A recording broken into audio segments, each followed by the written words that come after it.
नमस्कार दोस्तों, बायजूस आईएएस में आपका स्वागत है। आज की तारीख है 12 अगस्त 2020 और आज हम चर्चा करने जा रहे हैं द हिंदू अखबार में आए हुए प्रमुख समाचारों और एडिटोरियल्स पे। इसके तहत हम प्रारंभिक परीक्षा और मुख्य परीक्षा से संबंधित कुछ अभ्यास प्रश्नों को भी करेंगे। तो चलिए शुरू करते हैं। सबसे पहली जो आज हम खबर देखने जा रहे हैं वो दिल्ली एडिशन पेज नंबर 1 और पेज नंबर 11 से ली गई है और इसका संबंध सामान्य अध्ययन पेपर 2 जीएस पेपर 2 पॉलिटी से है। साथ ही जीएस पेपर 1 में सोशल इश्यूज के तहत भी, महिला संबंधी मुद्दों के तहत भी इसको शामिल किया जा सकता है।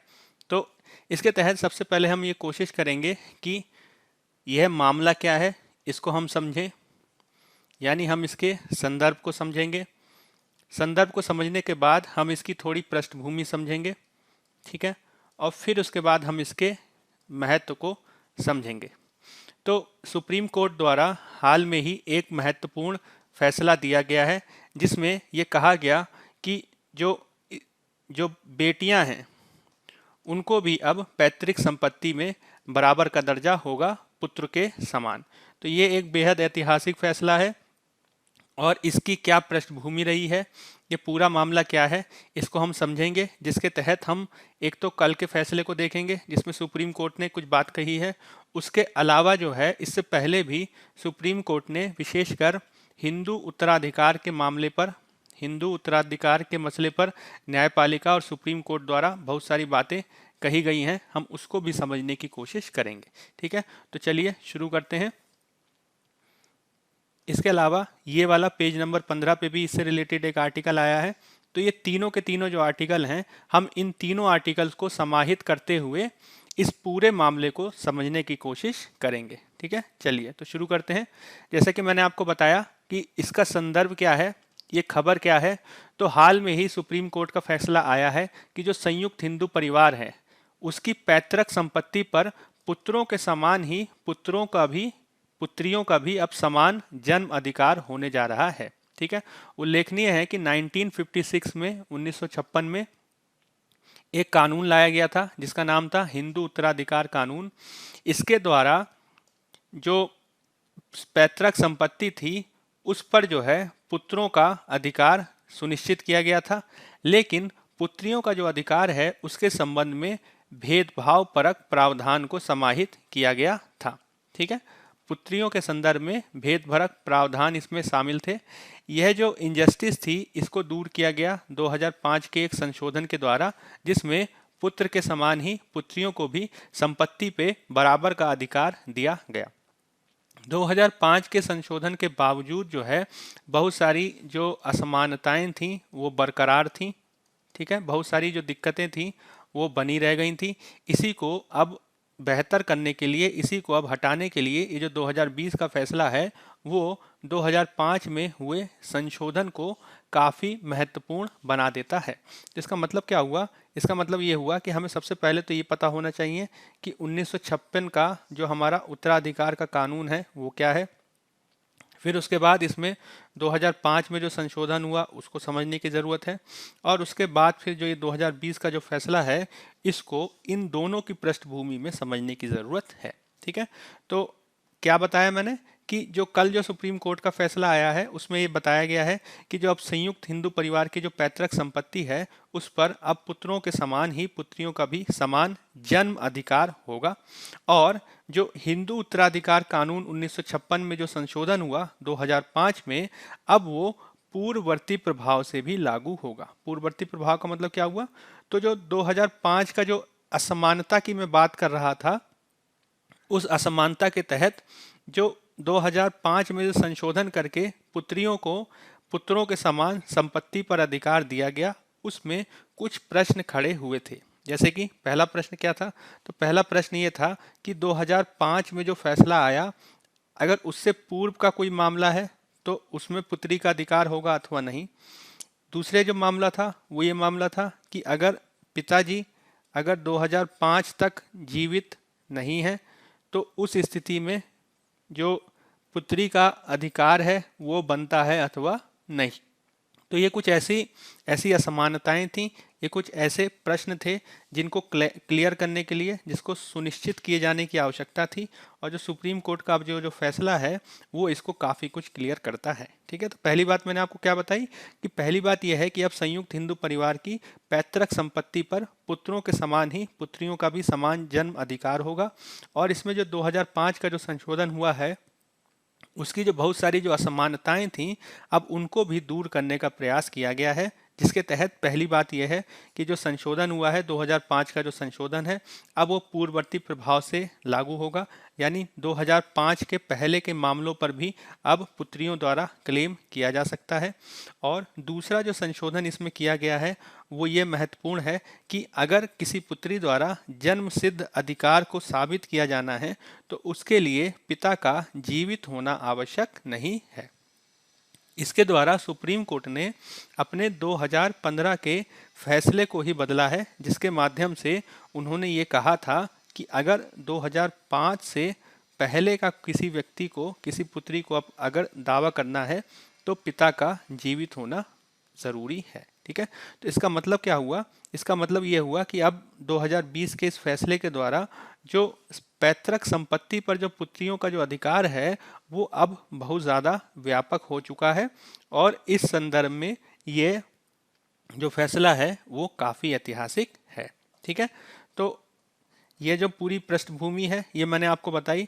अब हम देखने जा रहे हैं एक एक करके इससे संबंधित पूरी पृष्ठभूमि को, ताकि हम इस पूरे मामले को बेहतर ढंग से समझ सकें। ठीक है, तो सबसे पहले तो मैं आपको बताऊंगा कि 1956 का उत्तराधिकार अधिनियम एक्ट कौन सा है, ठीक है, वो क्या है। फिर उसके बाद मैं बताऊंगा 2005 का इसमें संशोधन क्या हुआ, ठीक है, इसके बारे में बताएंगे। फिर उसके बाद हम बताएंगे इसमें 2014 में एक फैसला आया था, फिर 2015 में एक फैसला आया था, और फिर इसमें 2020 में एक फैसला आया। तो ये तीनों फैसलों के द्वारा किस प्रकार से जो उत्तराधिकार के संबंध में जो पूरी कार्रवाई है उसको आगे बढ़ाया गया। ठीक है, तो अगर 1956 के हिंदू उत्तराधिकार अधिनियम के बारे में बात किया जाए तो ये हिंदू के ऊपर लागू होता है, और भारत में हिंदू की विधिक परिभाषा में हिंदुओं, सनातन धर्मियों के साथ बौद्ध, जैन और सिख भी शामिल हैं। ठीक है, तो ये जो है हिंदू, बौद्ध, जैन और सिख पर लागू होता है। और इसका संबंध क्या है, तो इसका संबंध है संपत्ति के बंटवारे के संबंध में। अब जब संपत्ति जो होती है वह दो भाग में बंटती है। ठीक है, इसके दो भाग किए जा सकते हैं। एक है, इसको कहा जाता है पैतृक संपत्ति, और दूसरे को कहा जाता है निजी संपत्ति। पैतृक संपत्ति का मतलब क्या हुआ, जो पीढ़ीगत आधार पर चल रही हो, यानी दादा से मिली हो पिता को, और पिता को जो दादा हैं उनको अपने परदादा से मिली, तो वो जो लगातार चलने वाली जो संपत्ति होती है उसे कहा जाता है पैतृक संपत्ति। दूसरी संपत्ति होती है निजी संपत्ति, जो एक व्यक्ति द्वारा अपने जीवन काल में अर्जित की जाती है। तो जब इस संपत्ति के बंटवारे की प्रश्न आता है या इस संपत्ति को आगे बढ़ाने का प्रश्न आता है, तो जो भारत में 1956 के पहले की जो विधि थी, भारत में 1956 के पहले के जो हिंदू कानून थे वो दो विशिष्ट कानून से, दो विशिष्ट संहिताओं से चलते थे। ठीक है, इसमें एक संहिता थी, उसको कहा जाता था मिताक्षरा। ठीक है, मिताक्षरा कानून। और दूसरा था, उसे कहा जाता था दाय भाग। ठीक है, क्या कहा जाता था, मिताक्षरा, और दूसरा कहते थे दाय भाग। तो ये जो है पारंपरिक रूप से हिंदू उत्तराधिकार कानूनों को नियंत्रित करते थे। ठीक है, और 1956 के हिंदू उत्तराधिकार अधिनियम द्वारा क्या किया गया कि ये जो दोनों के दोनों जो विधि शास्त्र थे, इन दोनों को संहिताबद्ध कर दिया गया। संहिताबद्ध का मतलब क्या हुआ कि अब इनको कोडिफाइड कर दिया गया, एक जगह लिख दिया गया। ठीक है, लेकिन ये दोनों के दोनों जो विधि शास्त्र थे, ये दोनों ही विधि शास्त्र महिलाओं को संपत्ति अधिकार देने के संदर्भ में भेदभाव परक रहे हैं। ठीक है, महिलाओं को संपत्ति अधिकार देने में भेदभाव परक रहे हैं, जिसके तहत अगर पैतृक संपत्ति पर महिला का प्रश्न उठता है तो पैतृक संपत्ति पर महिला का जो अधिकार है वो नहीं होगा, और ज़्यादा से ज़्यादा यह रख रखाव खर्च तक शामिल होगा। यानी मिताक्षरा कानून क्या कहता है कि अगर पैतृक संपत्ति पर कोई स्त्री अगर दावा करेगी तो वह मान्य नहीं होगा और अधिक से अधिक उसको रख रखाव का खर्च दिया जा सकता है। इसमें यह जरूर प्रावधान हो सकता है कि जो पिता की जो खुद की जो निजी संपत्ति है या फिर पिता ने पैतृक संपत्ति में से जो खुद प्राप्त किया हो, ठीक है, पैतृक संपत्ति की जो उनकी खुद की निजी संपत्ति हो उस पे जरूर स्त्री दावा कर सकती है। तो मिताक्षरा के तहत जो प्रावधान था उसी को जो है 1956 के हिंदू उत्तराधिकार अधिनियम में स्वीकार कर लिया गया, जिसके चलते 1956 में महिलाओं को पैतृक संपत्ति में अधिकार नहीं मिला। ठीक है, और इसके चलते एक लंबे समय तक स्त्री उत्तराधिकार अधिकारों के संबंध में बैठक हुई, स्त्री उत्तराधिकार के संदर्भ में जो है वाद विवाद हुए। अब उसके बाद 2005 में, ठीक है, इसी को जो है 2005 में सही करने की कोशिश की गई, 2005 में बेहतर करने की कोशिश की और एक संशोधन किया गया जिसके तहत एक सेक्शन जोड़ा गया हिंदू उत्तराधिकार अधिनियम में।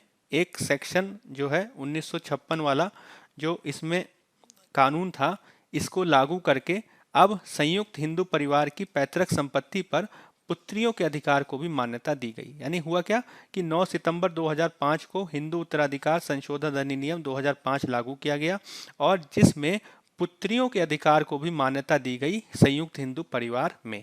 ठीक है, अब इसमें जो है एक विशिष्ट शब्द के बारे में चर्चा की जाती है जिसे कहा जाता है को-पार्सर। ठीक है, क्या कहा जाता है? को-पार्सनर। को-पार्सनर क्या होता है?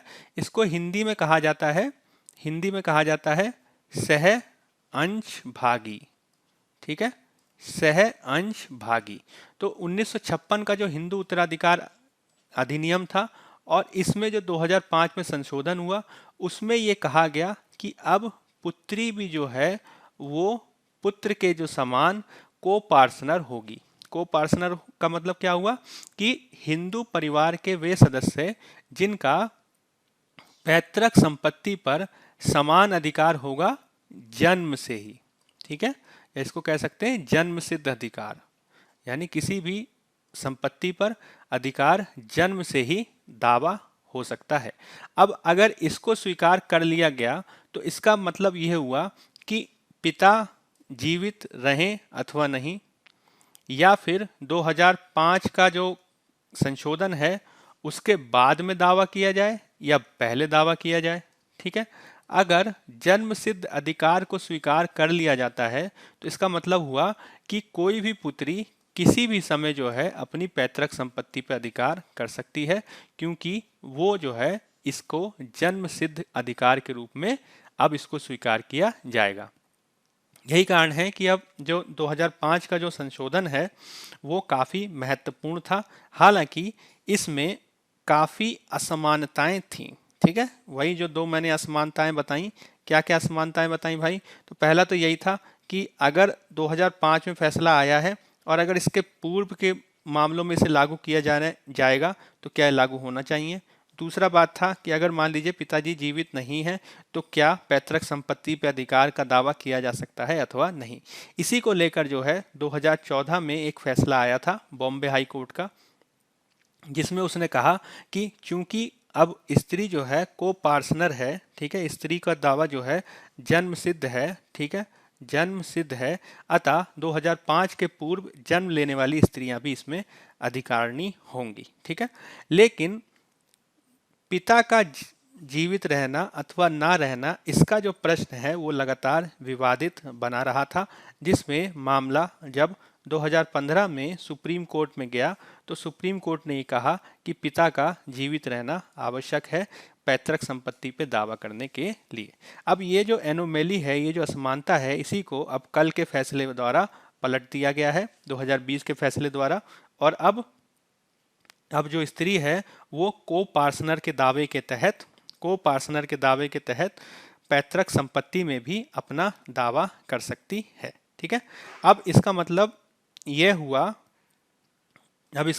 हुआ कि अगर पुत्री का जन्म चाहे संशोधन से पूर्व हुआ हो या उसके पश्चात हुआ हो, ठीक है, या फिर पिताजी जीवित हों अथवा नाजीवित हों, ये दोनों ही स्थिति में एक पुत्री जो है सदैव पुत्र के समान मानी जाएगी और को पार्सनर के दर्जे के तहत जो उसका अधिकार है वो जन्म सिद्ध रहने वाला है। ठीक है, तो इसका मतलब क्या हुआ कि अब जो उत्तराधिकार को लेकर जो असमानताएं हैं वो बहुत हद तक दूर करने का प्रयास किया गया है और जो एनोमेली थी उसको भी अब दूर करने की कोशिश की गई है। ठीक है, तो हमने किस चीज़ के बारे में बात की, तो हमने इसके बारे में बात की कि किस प्रकार से जो सुप्रीम कोर्ट का जो फैसला है वो 2005 के हिंदू उत्तराधिकार कानून 1956 की असमानता को दूर करने का प्रयास है। ठीक है, और इसके माध्यम से किस प्रकार से 2014 के बॉम्बे हाई कोर्ट के फैसले और 2015 के सुप्रीम कोर्ट के फैसले को बेहतर करने की दिशा में एक प्रयास है। ठीक है, अब इसमें दो महत्वपूर्ण शब्द और हैं जिनके हम बारे में हम चर्चा करेंगे और ये है मिताक्षरा और दाय भाग, ये दोनों क्या है। ठीक है, तो जैसा कि मैंने आपको बताया कि मिताक्षरा और दाय भाग दोनों पारंपरिक हिंदू कानून हैं जिसमें दाय भाग जो है वो मुख्य रूप से पश्चिम बंगाल, असम, त्रिपुरा और उड़ीसा के कुछ भागों में लागू थी। ठीक है, ये हिंदू विधि है। वहीं दूसरी ओर मिताक्षरा जो है शेष देश में लागू हिंदू विधि है। अब जो मिताक्षरा है इसके भी कई उपभाग हैं जिसमें बनारस की मिताक्षरा, मिथिला की मिताक्षरा, बम्बई क्षेत्र या जिसको मयूख कहा जाता था उसकी मिताक्षरा और द्रविड़ यानी साउथ इंडिया की मिताक्षरा इंपॉर्टेंट है। ठीक है, अभी जितने भी पारंपरिक हिंदू कानून हैं वो 1956 के पहले लागू थे। ठीक है, और इनमें क्षेत्र विशेष के अनुसार परिवर्तन होता था। जैसे कि हो सकता है कि बनारस की मिताक्षरा में कुछ अंतर हो, मिथिला की मिताक्षरा में कुछ अंतर हो, इसी प्रकार से दक्षिण भारत में जो पारंपरिक जो उत्तराधिकार कानून है उसमें कुछ अंतर हो। ठीक है, अब इसमें जो है जो बहुत सारी जो असमानताएं थीं उसको 2005 में संशोधन में सही किया गया और अब सुप्रीम कोर्ट के फैसले के बाद इसको और प्रगतिशील दृष्टि से देखा जा रहा है। हालांकि अभी भी सबसे बड़ी चुनौती ये बनी हुई है कि इस कानून को या फिर सुप्रीम कोर्ट के फैसले को किस प्रकार से लागू किया जाएगा और बहुत सारे जो व्यक्ति हैं, बहुत सारे जो वकील वगैरह हैं वो इसी बात पे जो है सावधानी व्यक्त कर रहे हैं, इसी बात पे जो है उन्होंने अंदेशा जाहिर किया है कि जो वर्तमान में जो औद्योगिक क्षेत्र है, औद्योगिक क्षेत्रों में जो बहुत सारे जो औद्योगिक घराने हैं, ठीक है, औद्योगिक घराने हैं जो कई दशकों से चल रहे हैं और इन्होंने जो है अपनी पुत्रियों को पैतृक संपत्ति में हिस्सा नहीं दिया है, तो इसके चलते सुप्रीम कोर्ट के इस कानून के चलते अब मुकदमेबाजी जो है बढ़ जाएगी। ठीक है, तो आने वाले समय में देखने वाली बात होगी कि सुप्रीम कोर्ट का ये जो फैसला है वो किस प्रकार से लागू किया जाता है। ठीक है, तो चलिए पहला आर्टिकल हमारा इस तरीके से था। जो दूसरा जो हमारा आर्टिकल है वो एक एडिटोरियल है जो पेज नंबर 6 से लिया गया है और इसका संबंध जीएस पेपर 2 पॉलिटी से है। ठीक है, सबसे पहले हम इसका एक संदर्भ को समझने की कोशिश कर लेते हैं कि ये आर्टिकल है क्या। तो ये जो आर्टिकल है वो राजीव भार्गव जी के द्वारा लिखा गया है और इसमें पंथ निरपेक्षता और उसके भारत में स्थिति पर चर्चा की गई है। ठीक है, जब भी भारत में पंथ निरपेक्षता के बारे में बात की जाती है तो इसमें आपको एक से दो चीज़ें समझनी है। ठीक है, पहली चीज़ तो ये समझनी है कि भारत की जो पंथ निरपेक्षता है वो पश्चिम की पंथ निरपेक्षता से अलग है। ठीक है, और दूसरी बात हमें ये समझनी है कि जो भारत की जो पंथ निरपेक्षता है उसमें कुछ मौलिक सिद्धांत हैं, ठीक है, जिनको समझने की ज़रूरत है। ठीक है, जब तक हम इन मौलिक सिद्धांतों को नहीं समझेंगे तब तक जो है हम भारत की पंथ निरपेक्षता को बेहतर ढंग से नहीं समझ पाएंगे। ठीक है, तो एक संकल्पना के तौर पे अगर इतिहास के बारे में बात करें तो एक संकल्पना के तौर पे जो है पंथ निरपेक्षता का जो विकास है वो पश्चिम में हुआ। ठीक है, पश्चिमी यूरोप में हुआ जब यूरोप में चर्च आदि की जो महत्ता थी वो धर्म के साथ राजनीति में बेहद महत्वपूर्ण रूप में देखी जा रही थी। ठीक है, तो चर्च की महत्ता देखी जा रही थी धर्म और राजनीति दोनों क्षेत्र में। इसी जो महत्ता थी और इसके माध्यम से जिस प्रकार से नागरिकों के अधिकारों का उल्लंघन किया जा रहा था उसको ध्यान में रखते हुए अनेक लोगों द्वारा, अनेक विद्वानों द्वारा ये मांग की गई कि जो धर्म है और जो राजनीति है इन दोनों का जो क्षेत्र है वो पूर्णतः पृथक होना चाहिए। यानी धर्म और राजनीति दोनों अलग अलग स्फीयर में काम करने चाहिए और यहीं से जो है वो टर्म निकला जिसके बारे में हम चर्चा कर रहे हैं, पंथ निरपेक्षता। ठीक है, यानी कहने का मतलब क्या हुआ कि जो पश्चिम की जो पंथ निरपेक्षता है वो धर्म और राजनीति के पूर्ण अलगाव पे आधारित है। ठीक है, धर्म और राजनीति के पूर्ण अलगाव पे आधारित है, जिसमें कभी कभी राजनीति को धर्म विरोध के रूप में भी देखा जाता है। ठीक है, इसमें राजनीति का ये आशय होता है कि आप जो है धर्म का पूर्ण रूप से विरोध करेंगे। ठीक है, और किसी भी प्रकार से धर्म का प्रयोग राजनीति में नहीं किया जाएगा। तो पश्चिम की पंथ निरपेक्षता एक तरीके से एंटी रिलीजन, ठीक है, एंटी रिलीजन रूप में विकसित हुई, और मुख्य रूप से ऐतिहासिक रूप से चूंकि ये चर्च के विरुद्ध विकसित हुई थी, इसलिए इसको इस रूप में समझे जाने की जरूरत है। ठीक है, वहीं दूसरी ओर अगर भारत में पंथ निरपेक्षता के बारे में बात की जाए तो भारत में पंथ निरपेक्षता सर्वधर्म समभाव, ठीक है, सभी धर्मों के प्रति समान भाव, इस पे मूल रूप से आधारित है, और इसमें कई प्रिंसिपल्स हैं जिसको ध्यान में रखने की ज़रूरत है। दूसरा क्या है कि स्वतंत्रता के पश्चात जो है इसको स्पष्ट रूप से जो है पंथ निरपेक्षता को स्पष्ट रूप से संविधान में, विशेषकर संविधान की प्रस्तावना वगैरह में यद्यपि नहीं लिखा गया था, लेकिन 42वें संविधान संशोधन के द्वारा इसको भारतीय संविधान में स्पष्ट रूप से लिख दिया गया। ठीक है, तो ये जो संविधान की पंथ निरपेक्षता है, जिसको संवैधानिक पंथ निरपेक्षता कहा जाता है, ये क्या होती है?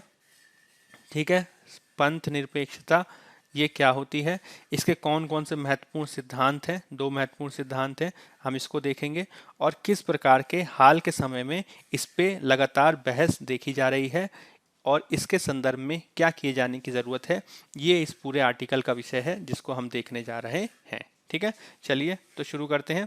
संदर्भ मैंने आपको बता दिया कि अभी हाल में किस प्रकार से भारतीय पंथ निरपेक्षता के भविष्य पर वाद विवाद देखा जा रहा है, और ये वाद विवाद क्यों देखा गया? तो वाद विवाद इसलिए देखा गया कि अगस्त 5 में जब अयोध्या में राम जन्म भूमि पर राम मंदिर को स्थापित किया जाने वाला था, शुरू किया जाने वाला था, तो इसके भूमि पूजन के अवसर पर प्रधानमंत्री भी उपस्थित हुए, और कई लोगों ने इस आधार पर आलोचना की कि अब भारत में जो भारतीय पंथ निरपेक्षता है वो खत्म होने वाली है। ठीक है, अब इसको इस रूप में देखा जाने लगा कि राजनीति और धर्म का जो है अब एकीकरण हो गया है, और जो पंथ निरपेक्षता का जो सिद्धांत है वो अब भारत में प्रासंगिक नहीं रह गया है। ठीक है, तो ये जो है पूरा वाद विवाद प्रारंभ हो गया। इसी पे जो लेखक हैं उन्होंने अपना मत व्यक्त किया है।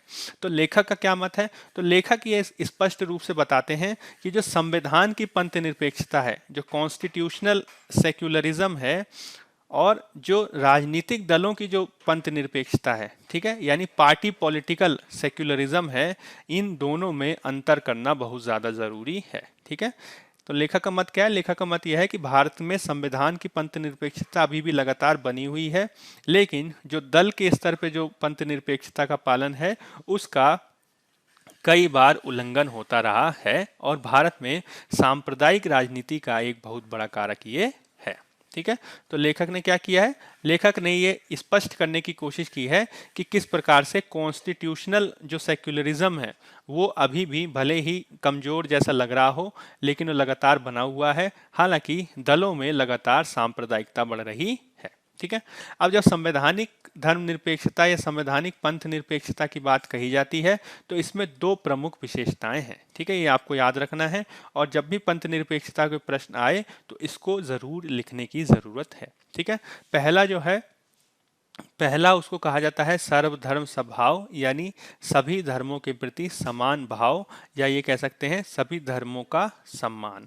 लेकिन ये जो सम्मान है वह बिना शर्त सम्मान नहीं है। ठीक है, यानी आंख बंद करके किसी भी धर्म का सम्मान नहीं किया जाएगा, बल्कि आलोचनात्मक सम्मान होगा। आलोचनात्मक सम्मान का मतलब क्या हुआ, इसको अभी देखेंगे। ठीक है, और इसी के तहत ये बात महत्वपूर्ण है कि भारत में जो पंथ निरपेक्षता है वो धर्म विरोधी नहीं है। ठीक है, बल्कि सभी धर्मों के प्रति समान भाव रखने वाली पंथ निरपेक्षता है, और चूंकि ये धर्म विरोधी नहीं है, चूंकि ये पूर्ण अलगाव पे आधारित नहीं है, ठीक है, पूर्ण अलगाव पे आधारित नहीं है। इसी के चलते इसको पश्चिमी पंथ निरपेक्षता से अलग माना जाता है। ठीक है, क्योंकि पश्चिमी देशों के विपरीत, पश्चिमी राष्ट्रों के विपरीत जो भारत है वो एक बहुधर्मी समाज रहा है। ठीक है, पारंपरिक रूप से यहाँ पे हिंदू धर्म, ठीक है, हिंदू धर्म के तहत भी सनातन धर्म रहा है। ठीक है, इसके अलावा सनातन धर्म के अतिरिक्त बौद्ध धर्म रहा है भारत में लंबे समय तक। ठीक है, अभी भी है। जैन धर्म है। ठीक है, इस्लाम है। ठीक है, सिख है। ईसाईयत भारत में 6ठी शताब्दी में ही आ गई थी।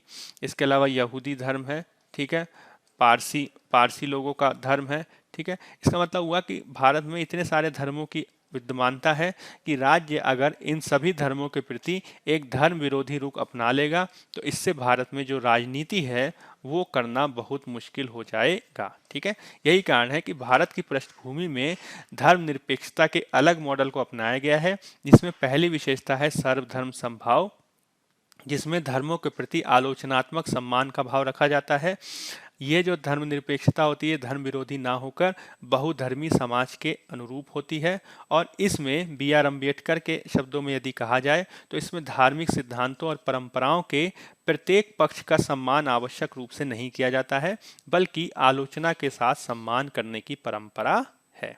ठीक है, अब इसमें दूसरा जो पक्ष है वो भी ज़्यादा महत्वपूर्ण है और उसको कहा जाता है प्रिंसिपल ऑफ, इसको हिंदी में भी मैं बता दूंगा, प्रिंसिपल ऑफ इक्वी डिस्टेंस। ठीक है, प्रिंसिपल ऑफ इक्वी डिस्टेंस, यानी इसको कहेंगे धर्मों से सैद्धांतिक अलगाव। धर्मों से यहाँ पे गौर करना है, सैद्धांतिक अलगाव या सैद्धांतिक दूरी। धर्मों से दूरी रखनी है। ठीक है, धर्मों से अलग रहना है, लेकिन ये जो अलगाव होगा ये सैद्धांतिक होगा, प्रिंसिपल्ड होगा। ठीक है, जैसे कि हमने पहले शब्द यूज किया था ना, आलोचनात्मक। ठीक है, तो आलोचना के साथ सिद्धांतों के आधार पर, इस आधार पर जो है राज्य जो है धर्म के साथ डील करेगा, जिसमें राज्य जो है प्रत्येक मामले में जो है धार्मिक मामले में हस्तक्षेप नहीं करेगा, लेकिन जब जन स्वास्थ्य का प्रश्न उभरेगा, जब लोक व्यवस्था का प्रश्न उभरेगा, ठीक है, या फिर जब ऐसी मान्यताएं जो हैं धर्म में देखी जाएंगी जो समाज विरोधी होंगी, जो संवैधानिक सिद्धांतों जैसे कि स्वतंत्रता, समानता, बंधुता, न्याय, ये इन सिद्धांतों के विरुद्ध होंगी, तब जो है राज्य सैद्धांतिक आधार पर जो है धार्मिक के मामलों में हस्तक्षेप करेगा। ठीक है, जैसे कि धर्म का सम्मान किया जाएगा, प्रत्येक धर्म है, कोई भी धर्म हो उसका सम्मान किया जाएगा, लेकिन अगर उस धर्म में छुआछूत जैसी परंपराएं विद्यमान हैं तो उसको अस्वीकार कर दिया जाएगा। ठीक है, इसी प्रकार से इस्लाम धर्म में भी बहुत सारे सुधार किए गए हैं, जिसमें अभी हाल में ही तिहरे तलाक को लेकर जो है सरकार द्वारा बिल लाया गया है। तो कहने का मतलब क्या हुआ कि राज्य जो है धार्मिक मामलों में हस्तक्षेप नहीं कर रहा है, लेकिन अगर इस तरीके की परंपराएं देखने में आती हैं, ठीक है, जो विभेदकारी हैं और स्वतंत्रता, समानता, बंधुता, न्याय के विपरीत हैं, तब राज्य द्वारा सैद्धांतिक आधार पर हस्तक्षेप किया जाएगा। इसमें राज्य जो है गैर विभेदकारी आधार पर धार्मिक समुदायों को सब्सिडी भी देगा, लेकिन समय समय पर यह भी देखा जाएगा कि धर्म के किस पक्ष पे हस्तक्षेप करना है और किस पर नहीं।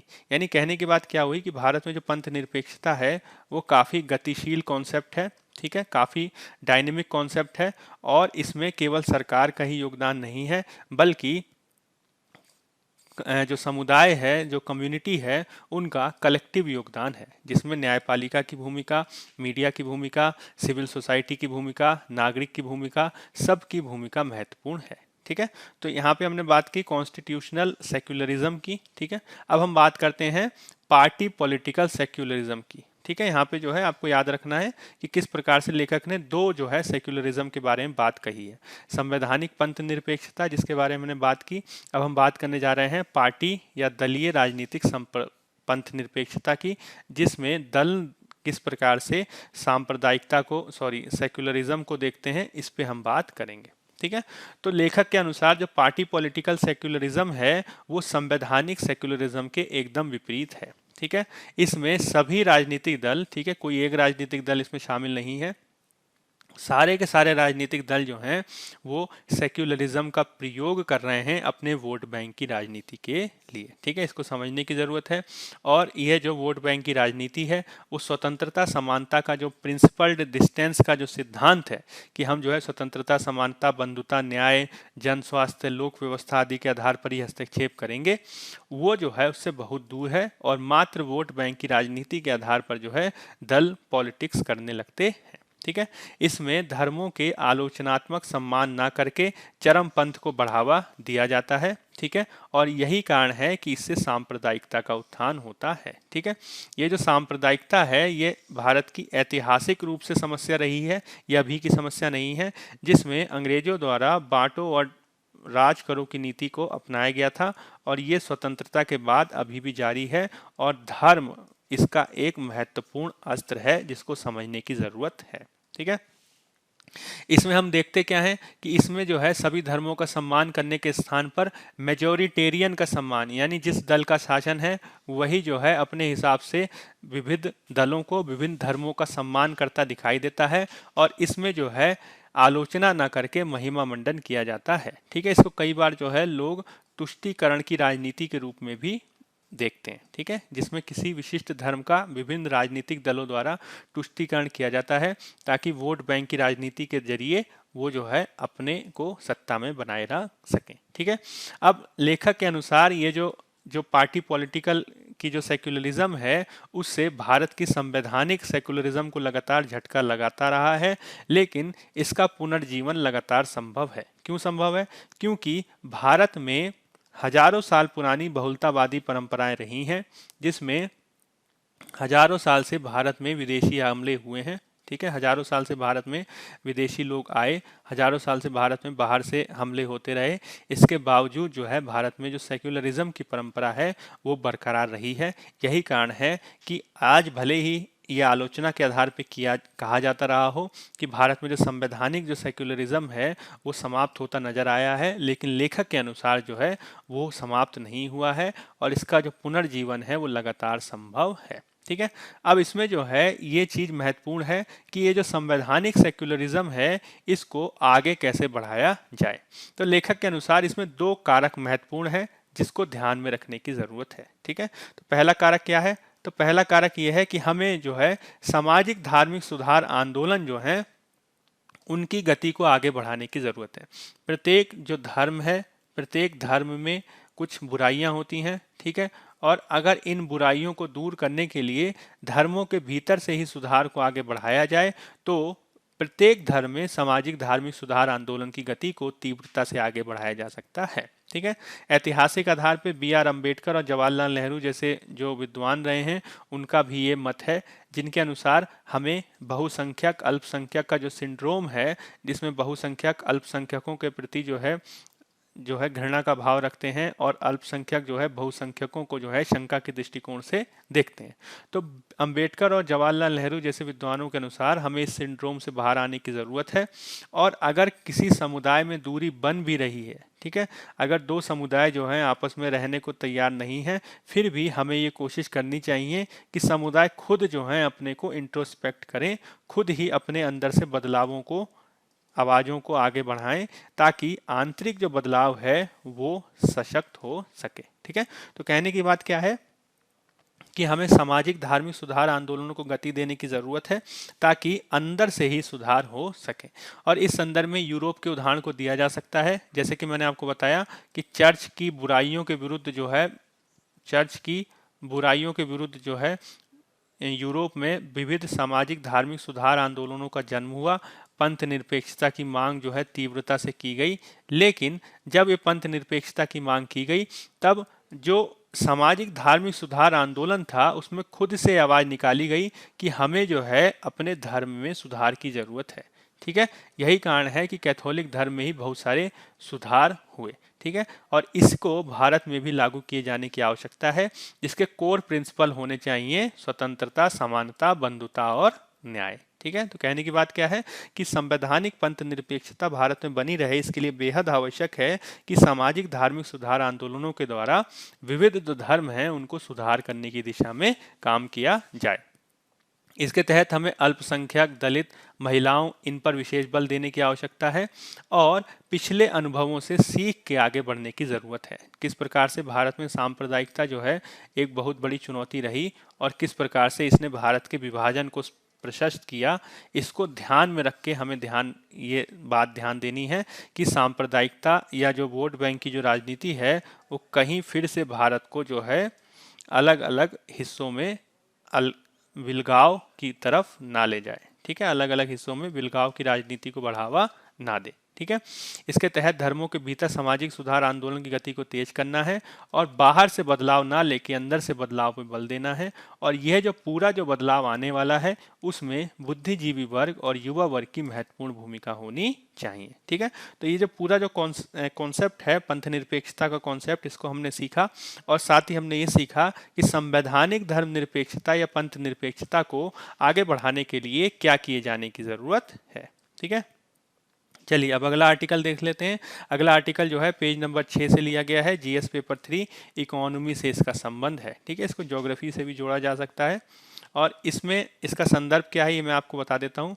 तो अभी हाल में ही बहुत सारे संगठनों द्वारा जैसे कि यूएन द्वारा या फिर लैंसेट पत्रिका जो एक अंतर्राष्ट्रीय स्वास्थ्य संबंधी पत्रिका है, इसमें बहुत सारे जनसंख्या को लेकर प्रोजेक्शन किए गए हैं। ठीक है, कि 2021 के अंत तक जो है भारत की जनसंख्या कितनी रहेगी, विश्व की जनसंख्या कितनी रहेगी, इसको लेकर प्रोजेक्शन किए गए हैं। ठीक है, तो ये जो पूरा आर्टिकल है ये इस पर केंद्रित है कि किस प्रकार से जो प्रोजेक्शन किए गए हैं वो सही हैं कि गलत हैं, या फिर जो प्रोजेक्शन किए गए हैं उसमें जनसंख्या वृद्धि हुई या जनसंख्या वृद्धि कम हुई, तो इसका कारण क्या है। इसके अलावा इसमें एक विशेष कॉन्सेप्ट की चर्चा की गई है। ठीक है, जिसे कहा जाता है टोटल फर्टिलिटी रेट। ठीक है, या फिर इसको कहा जाता है, इसी के साथ एक कॉन्सेप्ट जुड़ा है जिसको कहते हैं प्रतिस्थापन दर। ठीक है, एक शब्द है जिसको कहते हैं टोटल फर्टिलिटी रेट और दूसरे शब्द को कहा जाता है प्रतिस्थापन दर, रिप्लेसमेंट रेट। ठीक है, रिप्लेसमेंट रेट या रिप्लेसमेंट रेशियो भी इसे कहा जाता है। ठीक है, तो ये होते क्या है पहले इसको समझ लेते हैं, उसके बाद हम इस आर्टिकल पे आएंगे। ठीक है, तो टीएफआर क्या होता है भाई, तो टीएफआर इसका मतलब हुआ सकल प्रजनन दर, या इसको कहा जाता है कुल प्रजनन दर।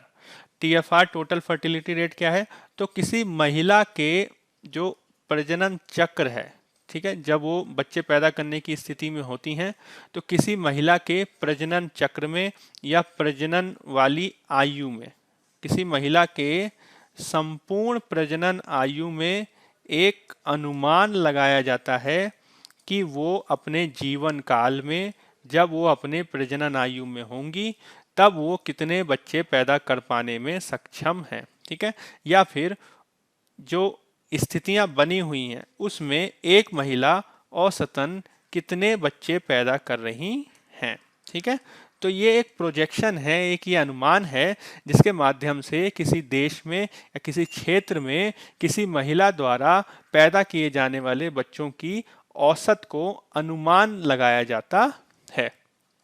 ठीक है, ये चीज समझ में आई। इसका मतलब टीएफआर क्या हुआ कि प्रजनन चक्र में संपूर्ण प्रजनन आयु में यह अनुमान लगाया जाएगा कि वो कितने बच्चा पैदा करेंगी। ठीक है, अब इसमें क्या होता है कि इसमें एक आदर्श की परिकल्पना की जाती है। ठीक है, टीएफआर में क्या होता है कि एक आदर्श की परिकल्पना की जाती है जिसमें माना जाता है कि कोई भी महिला है, चूंकि महिला और पुरुष की एक जोड़ी मिलकर जो है बच्चे पैदा करती हैं, तो महिला और पुरुष हो गए 2, तो एक आदर्श टीएफआर जो है वो 2.1 होना चाहिए। इसका मतलब क्या हुआ कि महिला पुरुष दोनों को मिलकर उतने ही बच्चे पैदा करने चाहिए कि वो आने वाली पीढ़ी में खुद को रिप्लेस कर सके। इसी को कहा जाता है प्रतिस्थापन दर। ठीक है, तो इसका मतलब क्या हुआ कि पहली बात तो यह है कि हम जो है एक अनुमान लगा रहे हैं कि कोई महिला जो है वो कितने बच्चे पैदा करेंगी। ठीक है, फिर उसके बाद दूसरी बात हम ये कह रहे हैं कि वो जो बच्चे पैदा करें फीमेल और मेल मिल के वो इतने ही बच्चे पैदा करें कि वो दोनों रिप्लेस हो जाएं अगली पीढ़ी में और ज़्यादा बर्डन नहीं आए। ठीक है, ज़्यादा जो है बोझ ना पड़े इस जनसंख्या पे, इस पृथ्वी पर। ठीक है। तो ये कहने का मतलब क्या हुआ कि TFR जो है 2.1 आदर्श माना जाता है, और जितने भी विकसित देश हैं या जितने भी आदर्शवादी जो सिद्धांत हैं वो इसी की तरफ गमन करने का प्रयास करते हैं। ठीक है। तो TFR क्या होता है और रिप्लेसमेंट रेशो क्या है या रिप्लेसमेंट दर क्या है, यह चीज़ आपको समझ में आई। ठीक है। अब हम देखने जा रहे हैं कि इस आर्टिकल में कहा क्या गया है। ठीक है। तो चलिए, संदर्भ मैंने आपको बता दिया कि किस प्रकार से जो लैंसेट की पत्रिका है, जो अंतर्राष्ट्रीय स्वास्थ्य पत्रिका है, उसमें एक इंस्टीट्यूट है जिसका नाम है IHME। ठीक है। एक इंस्टीट्यूट है IHME, सिएटल अमेरिका का इंस्टीट्यूट है, institute for health matrix and evaluation. ठीक है। इसने क्या किया कि इसने एक विश्व जनसंख्या का एक आकलन प्रकाशित किया, और इसने बताया कि भारत के संदर्भ में कि जो है भारत आने वाले समय में लगभग 2050 के आसपास जो है उससे पहले ही विश्व की सबसे बड़ी जनसंख्या वाला देश बन जाएगा। ठीक है। भारत जो है बहुत जल्दी जो है विश्व की सबसे बड़ी जनसंख्या वाला देश बनने जा रहा है। ठीक है। भारत जो है बहुत जल्दी ही विश्व की सबसे बड़ी जनसंख्या वाला देश बनने जा रहा है, लेकिन 2021 तक, सॉरी 2100 तक 2100 के अंत तक जो है, यानी शताब्दी के अंत तक जो है भारत में जनसंख्या कम होगी, और ये लगभग 109 करोड़ तक जा सकती है। इसका मतलब क्या हुआ कि हम जो है 135 करोड़ तक पहुंचेंगे, फिर उसके बाद जो है हम पीक पड़ेंगे। ठीक है। जिसमें हम जो है 150 करोड़ से ऊपर जा सकते हैं, और उसके बाद फिर हम जो है नीचे जाएंगे, और 2100 तक जो है हमारी जो जनसंख्या है वो 109 करोड़ और कुछ कुछ मामलों में जो है 72.4 करोड़ तक जा सकती है। कहने का मतलब क्या हुआ कि IHME जो है कह रहा है कि भारत की जनसंख्या जो है दुनिया की सबसे बड़ी जनसंख्या भले ही बन जाए, लेकिन 2100 तक आते आते जो है भारत में ड्रास्टिकली जनसंख्या का रिडक्शन होने वाला है, जो 109 करोड़ से लेकर 72 करोड़ तक जा सकता है। ठीक है। अब ये जो पूरे जो आंकड़े आए हैं, इसमें कई लोग तो काफ़ी सकारात्मक दृष्टिकोण से इसको देख रहे हैं कि ये काफ़ी अच्छी बात है कि भारत में जो है जनसंख्या जो है कम होगी। लेकिन लेखक का क्या तर्क है? लेखिका का ये तर्क है कि हमें किसी भी आंकड़े के संदर्भ में आलोचना का दृष्टिकोण रखना चाहिए, और इसकी आलोचनात्मक समीक्षा बहुत ज़रूरी है। ठीक है।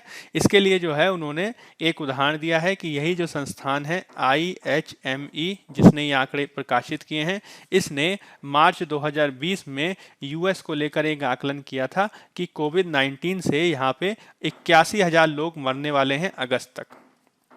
ठीक है। उन्होंने अनुमान लगाया था कि अगस्त तक जो है US में 81,000 लोग मरेंगे, लेकिन वर्तमान स्थिति क्या है कि वर्तमान में इससे दुगने लोग जो है अमेरिका में मर चुके हैं। तो कहने का मतलब क्या हुआ कि मात्र 4 से 5 महीनों का जो उनका आकलन था, वही उनका जब सही नहीं हुआ, तो 2100 तक का जो उन्होंने आकलन लगा के रखा है वो कैसे सही हो सकता है। ठीक है। तो यही कारण है कि लेखिका का तर्क है कि जितने भी जो उन्होंने आंकड़े दिए हैं उसको ध्यानपूर्वक मूल्यांकन करने की ज़रूरत है। ठीक है। तो पहले तो हमने सबसे पहले देखा कि जो IHME संस्था है वो किस प्रकार से पूरे आंकड़ों को दे रही है, और फिर उसके बाद किस तरीके से इसकी आलोचना की आवश्यकता है। ठीक है। अब इसके बाद जो है एक और तर्क इन्होंने दिया है, जिसमें इन्होंने बताया है TFR के आधार पे जो है तुलना। तो ये कह रहे हैं कि 2100 तक TFR जो कहा गया है भारतीय महिला के संदर्भ में, वो कहा गया है 1.29। ठीक है। अगर इसकी तुलना करें अमेरिका से, तो अमेरिका में 1.53 होगा और फ्रांस में तो 1.78 होगा। तो लेखिका का ये तर्क है कि भाई 2100 तक भारत में ऐसा क्या होने वाला है कि हम जो है अमेरिका और फ्रांस से भी आगे निकल जाएंगे। तो यही कारण है कि जो लेखिका हैं वो कहती हैं कि ये जो IHME का जो आंकड़े हैं वो बहुत ज़्यादा सकारात्मक रूप में लेने की ज़रूरत नहीं है, और इन पे विश्वास करना थोड़ा कठिन है। ठीक है। इसके अलावा जो है लेखिका ने जो UN ने अपने खुद के प्रोजेक्शन किए हैं, ठीक है, UN द्वारा खुद प्रोजेक्शन किए गए हैं, संयुक्त राष्ट्र ने जो खुद अनुमान लगाए हैं, उनसे भी उन्होंने तुलना की है, जिसमें वो ये कहती हैं कि 2050 तक तो दोनों के आंकड़े लगभग समान हैं। जैसे कि UN ये अनुमान लगाता है कि 2050 तक भारत की जनसंख्या लगभग 164 करोड़ होगी। कितनी होगी? 164 करोड़। वहीं IHME कितनी मान रहा है? तो IHME मान रहा है कि 161 करोड़ हो जाएगी 2048 तक, यानी मोर और लेस समान। लेकिन जो बाद के 50 साल के आंकड़े हैं उसमें जो है अलगाव है। ठीक है, जिसमें यूएन कहता है कि भारत की जनसंख्या 145 करोड़ तक जाएगी और आईएचएमई बोल रहा है 109 करोड़ तक जाएगी। इसका मतलब क्या हुआ कि बाद के 50 सालों में जो है आंकड़ों में थोड़ी भिन्नता है। और इसका कारण क्या है? तो इसका कारण जो है लेखिका ने ये बताया है कि आईएचएमई जो है उसने मुख्य रूप से नेशनल फैमिली हेल्थ सर्वे, ठीक है, ये जो सर्वे होता है समय समय पर, उसको आधार बनाया है और इसमें महिलाओं की जो गर्भ निरोधकों तक पहुंच है उसके आधार पर अनुमान लगाए गए हैं, जिसमें कहा गया है कि भविष्य में जो है गर्भ निरोधक तक पहुंच उनकी बढ़ेगी। लेकिन लेखिका का तर्क है कि नेशनल फैमिली हेल्थ सर्वे के जो आंकड़े होते हैं वो पूर्णतः सही नहीं होते, इसलिए हमें पूरी तरीके से जो है इस पे विश्वास नहीं करना चाहिए। तो कहने की बात क्या हुई कि सबसे पहले तो है उन्होंने बताया कि जो आईएचएमई और यूएन के आंकड़े क्या हैं और किस प्रकार से हमें जो है इन पे ब्लाइंडली विश्वास करने की ज़रूरत नहीं है, केवल एक रेफरेंस के रूप में इन्हें देखे जाने की ज़रूरत है। ठीक है, अब इसके बाद जो है हम देखने जा रहे हैं कि भारत में 1950 के बाद, या यूं कहें भारत में स्वतंत्रता के बाद किस तरीके से जो जनसंख्या वृद्धि दर है वो किस तरीके से रही है। और ये जो जनसंख्या वृद्धि दर है वो हम देखने जा रहे हैं टीएफआर के अनुपात के आधार पर। ठीक है, टोटल फर्टिलिटी रेट की संख्या के आधार पर किस प्रकार से भारत में टोटल फर्टिलिटी रेट 1950 के बाद ड्रास्टिकली कम हुआ है और इसके क्या कारण रहे हैं। ठीक है, तो चलिए चर्चा करते हैं। तो लेखिका का ये तर्क है कि स्वतंत्रता के पश्चात भारत में फर्टिलिटी जो है यानी प्रजननता जो है उसमें एक गिरावट का दौर देखा गया है। ठीक है, और जो 1950 के काल में टीएफआर कितना था? लगभग 6 तक था, यानी एक महिला लगभग 6 बच्चे तक पैदा कर रही थी। वो अब घटकर 2.2 हो गया, यानी रिप्लेसमेंट रेशो पे आ गया। इसका मतलब हुआ कि भारत ने पिछले स्वतंत्रता के पश्चात जो है बहुत बड़ा जो है प्रगतिशील मार्ग अपनाया है। ठीक है, जिसमें हम जो है सीधे 6 बच्चों से 2 बच्चों पे आ गए हैं। ठीक है, तो ये एक तो बहुत सकारात्मक बात उन्होंने आंकड़ों के साथ दी। उसके बाद वो बताती हैं कि इसका प्रमुख कारक क्या है। तो इसमें एक तो कारक वो बताती हैं कि भारत में परिवार नियोजन कार्यक्रम की सफलता रही है, जिसमें कुछ हद तक जो 1970s के दौर में जो जबरन जो नस्बंदी की गई उसकी भी भूमिका है। ठीक है, भले इसकी बहुत आलोचना की जाती हो। तो भारत के बारे में अगर बात की जाए तो भारत दुनिया के पहले ऐसे देशों में रहा है, मतलब दुनिया का पहला ऐसा देश रहा है जिसने 1952 में ही जो है परिवार नियोजन कार्यक्रम को अपना लिया था। ठीक है, परिवार नियोजन कार्यक्रम को भारत अपनाने वाले दुनिया के सबसे पहले देशों में से एक रहा है।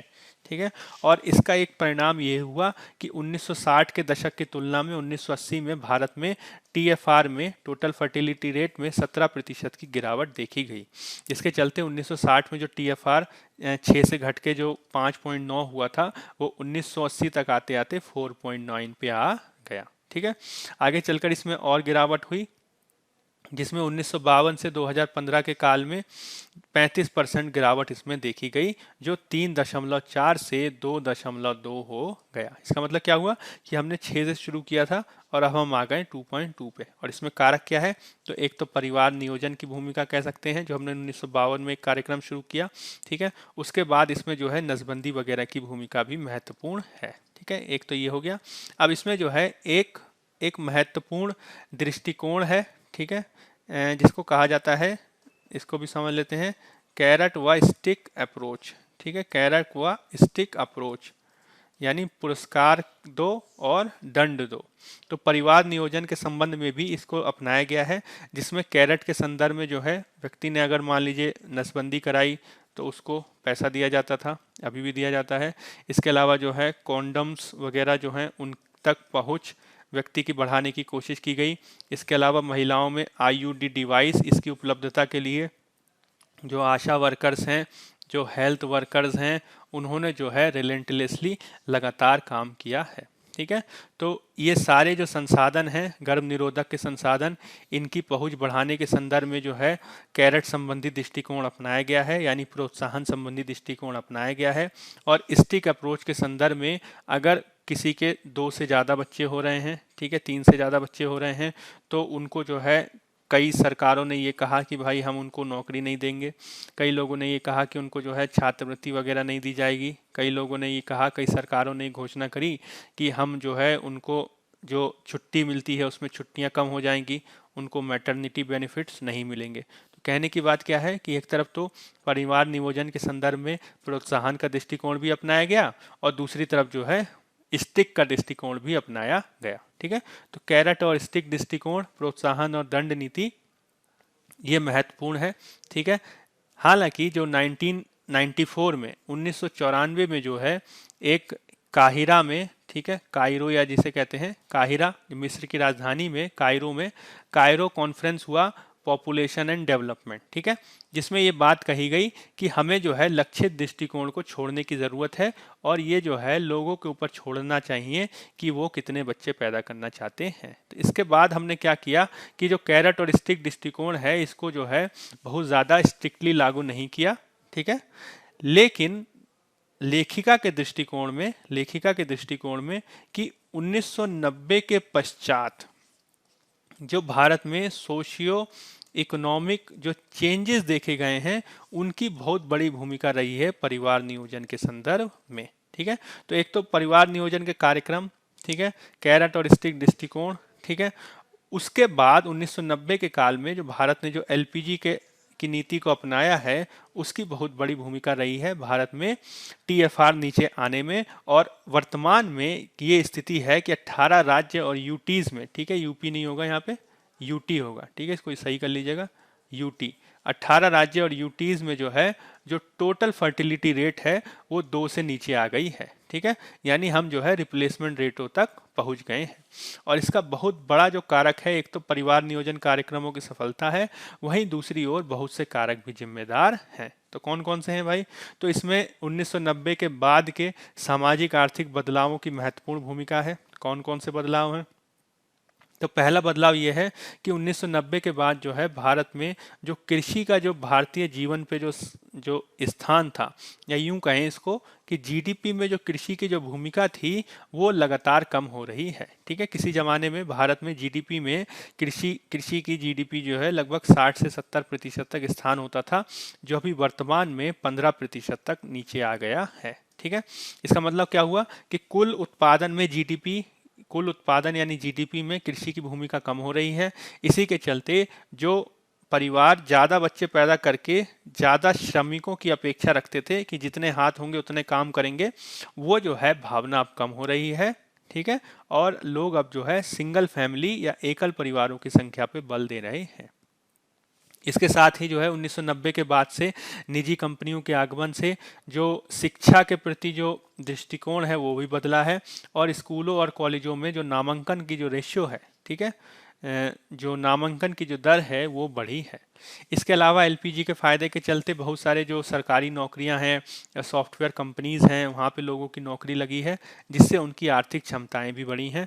और माता पिता ने अब ये कहना शुरू कर दिया है या ये सोचना शुरू कर दिया है कि अधिक बच्चों के स्थान पर 1 या 2 बच्चों पे ही ज़्यादा निवेश किया जाए तो वो ज़्यादा बेहतर है। ठीक है, तो इसका मतलब क्या हुआ कि 1990 के बाद बहुत सारे ऐसे परिवर्तन आए हैं जिसमें भारत ने फर्टिलिटी को घटाने में महत्वपूर्ण भूमिका निभाई है। ठीक है, अब यहाँ पे लेखिका जो है जो वेस्ट में जो फर्टिलिटी घटी है, वेस्ट में जो प्रजननता घटी है, उसके कारक की तुलना करते हैं भारत से। ठीक है, जिसमें पश्चिम में फर्टिलिटी घटने का एक प्रमुख कारक रहा है परिवारों से रहने वाली दूरी, जिसमें लोग जो है परिवार से अलग जाके रहने लगते थे, जिससे उनको जो है अपना बहुत सारा काम खुद करना पड़ता था।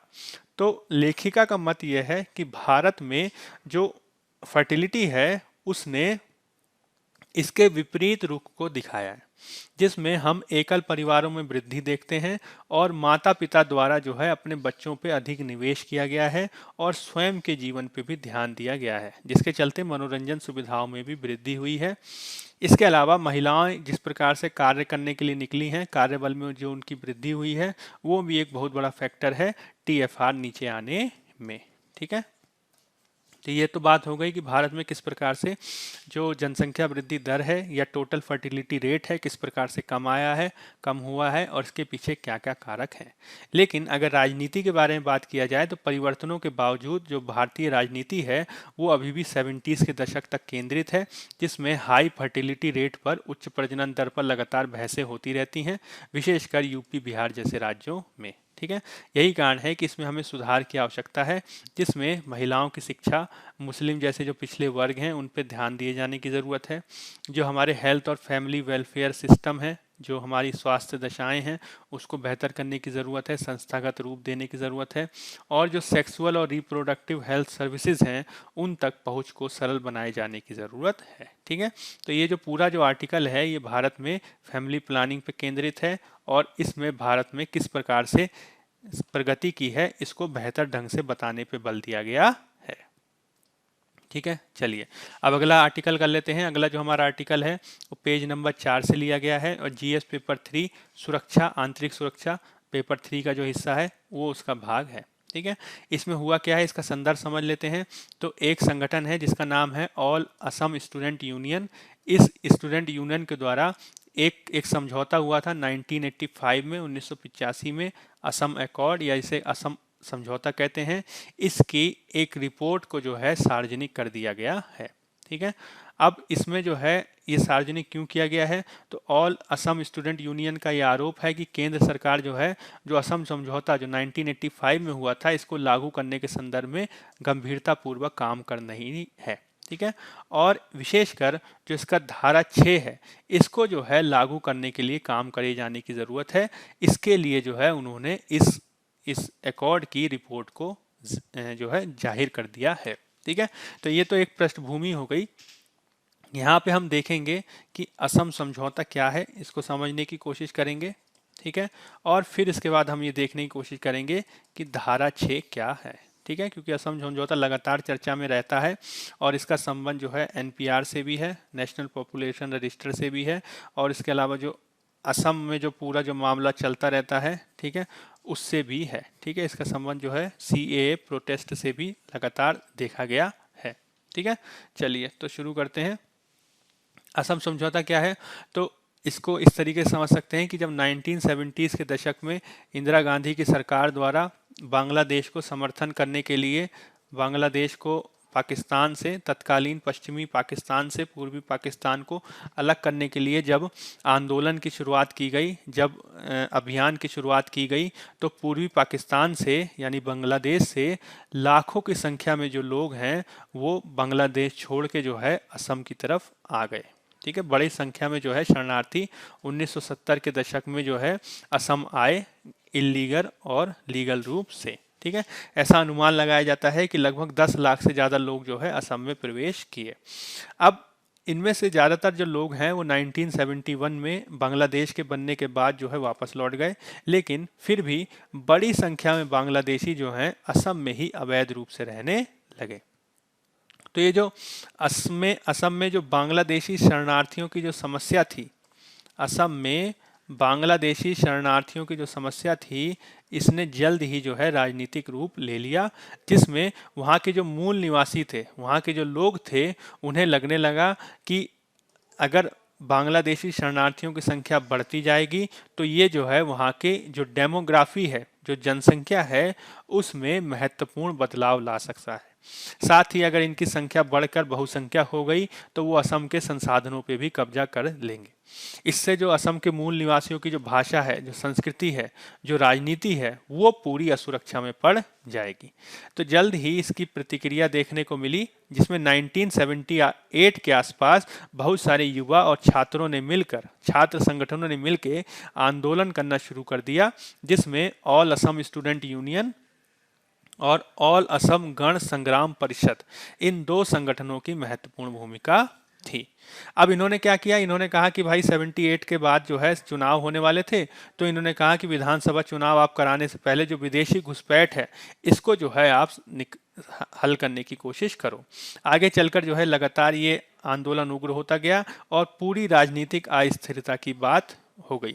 अब ये जो अस्थिरता इतनी ज़्यादा बढ़ी कि जो 1983 में जो विधानसभा चुनाव होने वाले थे, उसमें राज्य की बहुत बड़ी आबादी ने जो है मतदान में भाग ही नहीं लिया और इसके चलते जो है व्यापक हिंसा हुई, जिसके चलते 1984 के जो आम चुनाव हैं जो इंदिरा गांधी की हत्या के बाद हुए थे, उसमें राज्य की जो 14 संसदीय क्षेत्र हैं वहां पे चुनाव ही नहीं हो पाए। इसका मतलब क्या हुआ कि बांग्लादेशी शरणार्थियों का जो मुद्दा है वो इतना ज़्यादा आगे बढ़ गया कि इसने चुनावों तक को इफेक्ट कर दिया। यही कारण है कि 1985 में 15 अगस्त 1985 को केंद्र सरकार और आंदोलनकारी, विशेष रूप से ऑल असम स्टूडेंट यूनियन और भारत सरकार के बीच जो है एक समझौता हुआ, जिसे कहते हैं असम अकॉर्ड या असम समझौता। अभी क्या था, इसके क्या क्या प्रावधान थे? तो इसमें कहा गया कि 25 मार्च 1971 की एक कट ऑफ डेट रखी गई और कहा गया कि 25 मार्च 1971 के बाद असम में आए हुए जितने बांग्लादेशी नागरिक हैं उन सबको वहां से जाना होगा, चाहे वो हिंदू हो या मुसलमान। एक बात ये। दूसरी बात ये कही गई कि 1951 से 1961 के बीच असम में आए हुए सभी जो लोग हैं उनको जो है हम पूर्ण नागरिकता मतदान देंगे। यानी इसका मतलब है स्वतंत्रता के बाद 10 साल तक अगर कोई आता है तो उनको पूर्ण नागरिकता मतदान दिया जाएगा। ठीक है। 1961 से 71 के बीच जो असम आए हैं उनको नागरिकता तो मिलेगी, अन्य अधिकार मिलेंगे, लेकिन मतदान का अधिकार नहीं मिलेगा। इसका मतलब क्या हुआ कि इसको 3 भाग में उन्होंने बांट दिया। ठीक है। असम में आने वाली जनसंख्या को 3 भाग में बांट दिया, 51 से 61, 61 से 71 और 71 के बाद। 71 के बाद वालों को कहा डिपोर्ट कर दिया जाएगा, नहीं रहेंगे। 61 से 71 वालों को कहा कि रहेंगे, ठीक है, मतदान जो है उनको नहीं मिलेगा, बाकी अधिकार मिलेंगे। 61 वाले रहेंगे भी और उनको मतदान का अधिकार भी मिलेगा। इस आधार पर जो है जो शरणार्थियों की जो समस्या है उसको हल करने का प्रयास किया गया। अब ये जो पूरा जो शरणार्थियों की जो समस्या थी, इसमें जो असम को जो लॉस हो रहा था, इसके लिए असम को एक आर्थिक पैकेज देने की बात कही गई और साथ ही जो है असम भाषी लोगों की, असमिया भाषी लोगों की संस्कृति, सामाजिक और भाषाई पहचान को सुरक्षित रखने के लिए विशेष कानूनी और प्रशासनिक उपायों को करने की बात भी कही गई। इसके तहत जो है मतदाता सूची में संशोधन भी किया गया और यह जो सांस्कृतिक, सामाजिक और भाषाई पहचान सुरक्षित रखा जाना था, इसी का संबंध है असम समझौते की धारा 6 से। ठीक है, जिसमें असमियों की सांस्कृतिक, सामाजिक, भाषाई पहचान और धरोहर के संरक्षण और बढ़ावा देने के लिए उचित संवैधानिक, विधायी, प्रशासनिक उपाय किए जाने का प्रावधान किया गया है। ठीक है, ये चीज आपको समझ में आई। अब हुआ क्या कि जब समझौता हो गया तो उसके बाद जो है सरकार ने इसके कार्यान्वयन के लिए एक उच्च स्तरीय समिति का गठन किया, जिसमें ऑल असम स्टूडेंट यूनियन और बाकी क्षेत्रों के लोग शामिल थे। अब इसी समिति का ये आरोप है कि ये जो है धारा 6 इसको लागू करने के लिए सरकार बेहतर रूप से काम नहीं कर रही है और इसी के चलते लगातार तनाव का विषय बना हुआ है। ठीक है, चलिए, तो ये पूरा मामला हमने देख लिया। अब देख लेते हैं अगला आर्टिकल जो पेज नंबर 7 जीएस पेपर 2 से लिया गया है। आईआर से इसका संबंध है। इसमें मुख्य रूप से पिछले 100 साल में जो आईआर का जो डेवलपमेंट हुआ है इस पे बात कही गई है। अंतर्राष्ट्रीय संबंधों का अध्ययन किस प्रकार से हुआ है इसको जो है बात कही गई है। जैसे कि इसमें क्या कहा गया है, तो अंतर्राष्ट्रीय संबंध जो आईआर जो एज अ डिसिप्लिन है, आईआर एक सब्जेक्ट के रूप में कैसे विकसित हुआ है। तो उसमें इन्होंने कहा कि वर्ल्ड वॉर 1 जब प्रथम विश्व युद्ध आया तो यूनाइटेड किंगडम यानी इंग्लैंड में जो है अंतर्राष्ट्रीय संबंधों के अध्ययन को महत्व दिया गया, जिसमें सबसे पहले जो धारा उभरी उसमें उदारवादी धारा महत्वपूर्ण थी। अंतर्राष्ट्रीयवादी धारा का जन्म हुआ जिसमें ब्रिटेन ने महत्वपूर्ण भूमिका निभाई और इसमें लोकतांत्रिक जो परंपराएं थीं उसको ज़्यादा महत्व दिया गया। तो पहली चीज़ आपको याद रखनी है कि आईआर का जो विकास हुआ है वो 100 साल पहले वर्ल्ड वॉर 1 के समय होना शुरू हुआ, जिसमें इंग्लैंड की महत्वपूर्ण भूमिका थी और इसमें जो लेखन हुआ वो मुख्य रूप से उदारवादी हुआ, जिसमें लोकतंत्र को महत्व दिया गया। ठीक है, पहली बात ये हो गई। जब सेकेंड वर्ल्ड वॉर हुआ इसके पश्चात अमेरिका का दुनिया में महत्व बढ़ा, जिसमें इंटरनेशनल रिलेशन आईआर को महत्व देने के लिए कई जो नवीन जो विद्वान हैं उनकी भूमिका बढ़ी, जैसे कि जॉर्ज कैनन, हंस मॉर्गेंथ्यू। ठीक है, ये दोनों जो व्यक्ति थे ये रियलिस्ट व्यक्ति थे। ठीक है, रियलिस्ट व्यक्ति थे। रियलिज्म एक सिद्धांत होता है जिसमें आदर्श के स्थान पर वास्तविक जो स्थिति है उस पर बल दिया जाता है। ठीक है, जैसे कि भारत में चाणक्य हैं, उसी तरीके का आप समझ सकते हैं, जिसमें शक्ति जो है व्यक्ति अपना हितों की पूर्ति के लिए करे। ठीक है, जिसमें आईआर जो है, अंतर्राष्ट्रीय संबंध जो है वो इसलिए बनाए जाएं कि अपने हितों की पूर्ति की जा सके। तो इसके तहत बहुत सारे नवीन सिद्धांतों का उदय हुआ, जैसे कि कॉन्फ्लिक्ट रेजोल्यूशन, एरिया स्टडीज़, इसके अलावा सोशल रिसर्च पे बल दिया गया, राजनीति विज्ञान, इतिहास, समाजशास्त्र, भूगोल, इन सारे अध्ययनों से सहायता ली गई। और इसमें मुख्य रूप से कोशिश ये की गई कि कोई भी राजनीतिक पर्सन है, ठीक है, कोई भी पॉलिटिकल व्यक्ति है, वो भविष्य में क्या फैसला लेने जा रहा है, आईआर के माध्यम से हम इसका अनुमान लगा सकें। तो यूएस में जिस विचारधारा का जो जन्म हुआ आईआर की, उसमें इस पे बल दिया गया कि राजनीतिक निर्णयों को जो है हम पहले ही समझ सकें वैज्ञानिक आधार पर। ठीक है, इसके तहत कई नए सिद्धांत भी उभर के आए, जिसमें घरेलू क्षेत्र में या देशों में हस्तक्षेप नहीं किया जाना चाहिए, आंतरिक मामलों में हस्तक्षेप नहीं किया जाना चाहिए, और बहुत सारे जो सिद्धांत है इसको यूएन चार्टर में भी शामिल किया गया। अब आपको यहाँ पे मैंने दो बात बताई कि एक तो उदारवादी सिद्धांत चल रहा था और दूसरा आ गया था रियलिज्म। ठीक है, उदारवाद और रियलिज्म, ये दोनों के दोनों जो सिद्धांत हैं वो यूएन के चार्टर में शामिल किए गए, जिसमें नॉन हस्तक्षेप ये आदर्शवादी सिद्धांत है, आंतरिक मामलों में हस्तक्षेप ना करो ये आदर्शवादी सिद्धांत है। लेकिन रियलिस्ट थॉट के तहत जो यूएनएससी है, ठीक है, यूनाइटेड नेशन सुरक्षा परिषद है, इसमें 5 स्थायी सदस्यों को अपना मतदान वीटो का अधिकार दिया गया। आगे चलकर जो आईआर है वो और ज़्यादा विस्तृत होता है, जिसमें अंतर्राष्ट्रीय कानून, मानवाधिकार, पर्यावरण, नारीवाद जैसे विषयों को शामिल किया गया। ठीक है, हालांकि लेखक का तर्क है कि विषय भले ही व्यापक हो गया हो, राष्ट्रों की जो असुरक्षा है वो पूर्ण रूप से समाप्त नहीं हुई है। ठीक है, और हाल के गौर के बारे में बात किया जाए, यदि वर्तमान के संदर्भों के बारे में बात किया जाए, तो लेखक का मत है कि हाल में गैर अमेरिकी जो स्वर हैं, ठीक है, नॉन अमेरिकन वॉइसेस जो हैं वो महत्वपूर्ण हुई हैं, जिसमें भारत में Indian council of world affairs, observer research foundation, IDSA, Indian institute of defence studies, इनकी महत्वपूर्ण भूमिका है। ठीक है, अब इस पूरी पृष्ठभूमि में लेखक का क्या कहना है, तो इस पृष्ठभूमि में लेखक का ये कहना है कि अंतर्राष्ट्रीय संबंधों के मामले में केवल यूएस और यूके जैसी की ही नहीं चलनी चाहिए, नॉन अमेरिकन जो स्वर हैं उनको भी महत्व दिया जाना जरूरी है, जिसमें अंतर्राष्ट्रीय संबंधों का राजनीतिकरण ना हो, जैसे कि भारत और चीन के बारे में देखा जाता है, जिसमें लगातार टीवी पे खबरें चलती रहती हैं कि चीन ने भारत पे हमला कर दिया, या भारत और पाकिस्तान में जो है लगातार पॉलिटिसाइजेशन होता रहता है।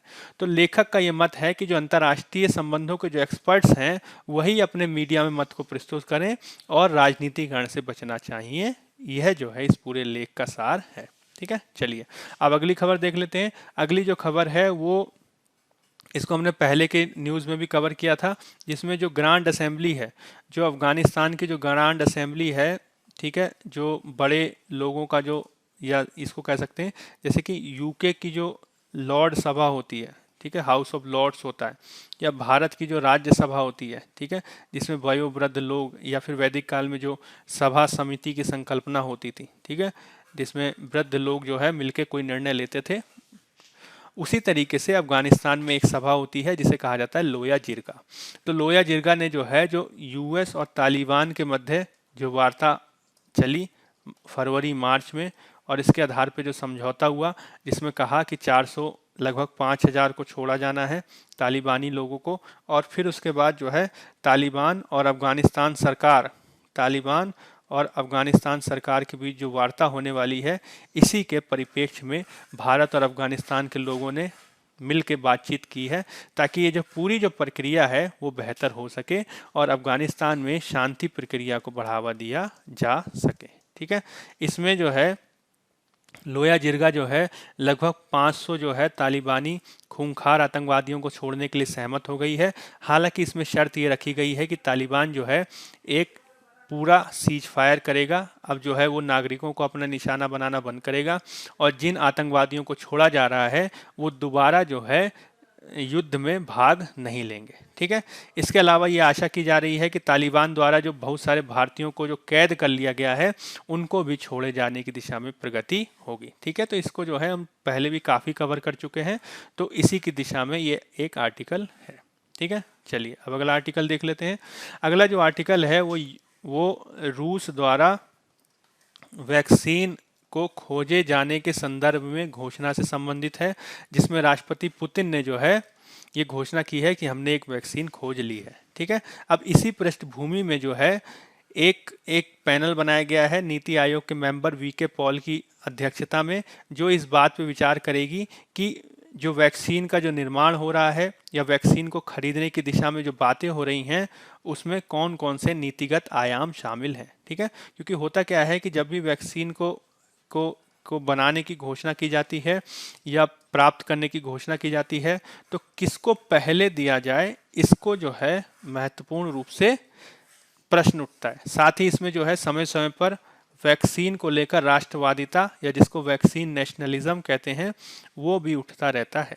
तो इस सारे मुद्दे जो हैं इनको गौर करने के लिए हाल में जो है एक एक पैनल बनाया गया है जिनके अध्यक्ष हैं वीके पॉल। ठीक है, तो ये चीज़ आपको ध्यान रखनी है, पीटी में क्वेश्चन पूछा जा सकता है। साथ ही वैक्सीन के एथिक्स को लेकर भी प्रश्न बन सकता है।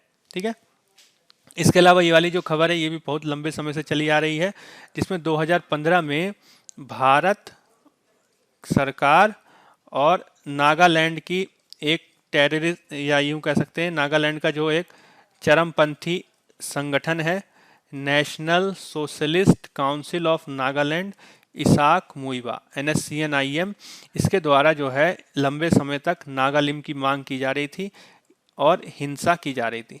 तो इसी हिंसा को रोकने के लिए भारत सरकार और चरमपंथी संगठन NSCN-IM के बीच एक समझौता हुआ जिसे कहते हैं फ्रेमवर्क एग्रीमेंट। ठीक है, अब इसी फ्रेमवर्क एग्रीमेंट को जो है NSCN-IM ने रिलीज कर दिया है।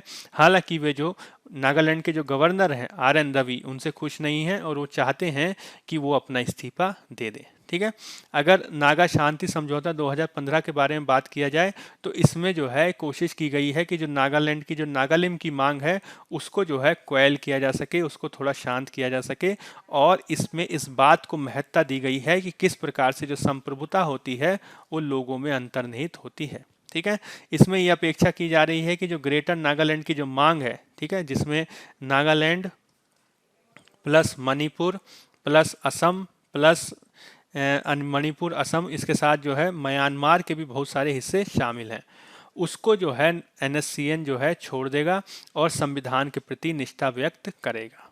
ठीक है, लेकिन जिस तरीके से इसमें जो है भारत भी इन्वॉल्व हो गया और बहुत सारे राज्य भी इन्वॉल्व हो गए, दूसरा म्यांमार भी जो है इसमें इन्वॉल्व हो गया, इससे ये समस्या और ज़्यादा जटिल हो जा रही है।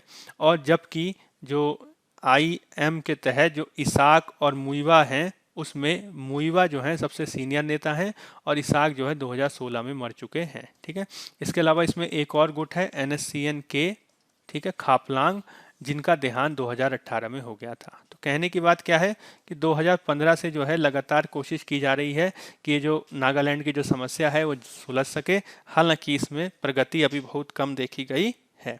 ठीक है, चलिए अब कुछ प्रीलिम्स प्रैक्टिस क्वेश्चन देख लेते हैं।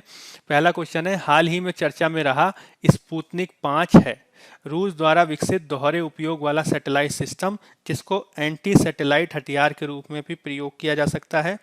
कोविड-19 के विरुद्ध रूस द्वारा विकसित वैक्सीन, न्यूक्लियर हथियार ले जाने में सक्षम रूस द्वारा विकसित हाइपरसोनिक मिसाइल, रूसी इंटेलिजेंस द्वारा विकसित कंप्यूटर वॉर्म जो पश्चिमी रिसर्च संस्थाओं पर हमला करने में सक्षम है। तो इसका सही उत्तर क्या है? तो इसका सही उत्तर है बी। और ये खबर हमने क्यों ली है? तो ये खबर हमने इसलिए ली है क्योंकि कल ही रूस द्वारा एक घोषणा की गई है कि उसने एक वैक्सीन निर्माण कर ली है कोविड-19 के खिलाफ और उसका नाम उसने रखा है स्पुतनिक 5। ठीक है, तो ये जो है पेज नंबर 1 और 14 से लिया गया है। ठीक है, जिसको IR से भी संबंध कर सकते हैं, साइंस टेक से भी संबंध कर सकते हैं। ठीक है, अगला क्वेश्चन देख लेते हैं। हाल ही में किस देश के द्वारा भारत को, यहाँ पे भारत को कोविड होगा यहाँ पे, ठीक है, कोविड-19 से लड़ने के लिए आर्टिफिशियल इंटेलिजेंस आधारित तकनीक देने की पेशकश की गई है। ठीक ठीक है। कोविड 19 से लड़ने के लिए आर्टिफिशियल इंटेलिजेंस आधारित तकनीक देने की घोषणा किस देश ने की है? भारत को। तो इसका सही उत्तर है इजराइल। इजराइल के द्वारा जो है भारत को कोविड 19 से लड़ने के लिए आर्टिफिशियल इंटेलिजेंस आधारित एक तकनीक देने की घोषणा की गई है और ये आज के पेज नंबर 3 की एक महत्वपूर्ण खबर है। भारत और इजराइल जो है दोनों मिलकर जो है कोविड 19 के खिलाफ वैक्सीन बनाने, ठीक है, इसके लिए प्रयास कर रहे हैं। और वैक्सीन बनाने के साथ ही जो इसकी जो टेस्टिंग होती है, ठीक है, वैक्सीन जो है इसके वायरस की जांच के संबंध में जो टेस्टिंग होती है ये भी बहुत कम समय में हो सके, जैसे कि मात्र 30 सेकंड में ही पता चल सके कि जो है किसी व्यक्ति को कोरोना है अथवा नहीं। इसके लिए भी जो है भारत और इजराइल दोनों कोशिश कर रहे हैं। ठीक है, अगला क्वेश्चन देख लेते हैं। लगातार खबरों में रहने वाला स्मॉग टावर क्या है? ठीक है, ये ऐसे टावर्स हैं जिसके द्वारा ऐसे एयरोसोल्स को वायुमंडल में छोड़ा जाता है जिससे दुश्मन के सैटेलाइट संवेदनशील स्थानों की जासूसी अथवा सर्विलांस ना कर सकें। ये स्थान विशिष्ट पर स्थापित किए गए ऐसे टावर्स हैं जो बड़े पैमाने पर वायु शुद्धिकरण के रूप में काम करते हैं और इस प्रकार वायु प्रदूषण और पार्टिकुलेट मैटर पीएम के निवारण में सहायक हैं। ये एक प्रकार की जियो इंजीनियरिंग सॉल्यूशन है या भू अभियांत्रिकी इसको कहते हैं।